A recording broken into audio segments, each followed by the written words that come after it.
தமிழக அரசின் புதிய தலைமைச் செயலாளராக பொறுப்பேற்றுள்ள முருகானந்தம் ஆளுநர் ஆர்.என். ரவியை சந்திக்கிறார். தமிழக தலைமைச் செயலாளராக பொறுப்பேற்ற பின்னர் ஆளுநரை சந்தித்து வாழ்த்து பெறுகிறார்.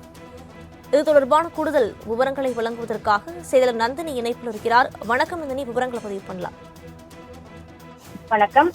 புதிய தலைமைச் செயலாளராக பொறுப்பேற்றிருக்கக்கூடிய முருகானந்தம் IAS ஆளுநர் மாளிகைக்கு சென்றிருப்பது மிகவும் முக்கியத்துவம் வாய்ந்ததாக பார்க்கப்படுகிறது. குறிப்பாக முதலமைச்சரின் தனி செயலாளராக இருந்த முருகானந்தம் IAS அண்மையில் புதிய தலைமைச் செயலாளராக நியமனம் செய்யப்பட்டார். தலைமைச் செயலாளராக பொறுப்பேற்ற பின்னர் முதல் முறையாக ஆளுநரை சந்தித்து வாழ்த்து பெறுவதற்காக சென்னை கிண்டியில் இருக்கக்கூடிய ஆளுநர் மாளிகைக்கு தலைமைச் செயலாளர் முருகானந்தம் தற்போது சென்றிருக்கிறார்.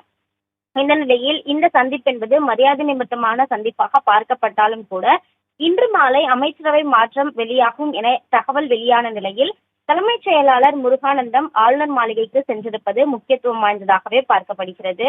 குறிப்பாக ஒரு மூத்த அமைச்சர் பதவியும் அதே போன்று 2 அமைச்சர்கள் பதவி என மொத்தமாக 3 அமைச்சர்கள் பதவி பறிக்கப்பட இருப்பதாகவும் அதே போன்று புதிதாக 3 நபர்களுக்கு அமைச்சராகவே இலாக்கா வழங்குவதற்கான வாய்ப்புகள் இருப்பதாகவும் தகவல் என்பது வெளியாகி இருக்கிறது. இந்த நிலையில் தலைமைச் செயலாளர் முருகானந்தம் ஆளுநர் மாளிகைக்கு சென்று ஆளுநர் ஆர்.என். ரவியை சந்திப்பது முக்கியத்துவம் வாய்ந்ததாகவே பார்க்கப்படுகிறது. குறிப்பாக தமிழகத்தின் 50வது தலைமைச் செயலாளராக முருகானந்தம் நியமனம் செய்யப்பட்ட பிறகு முதல் முறை ஆளுநரை சந்திப்பதற்காக தற்போது ஆளுநர் மாளிகைக்கு சென்றிருக்கிறார்.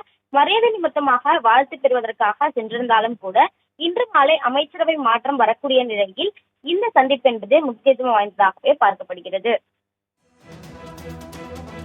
விரிவான விவரங்களுக்கு நன்றி நந்தினி.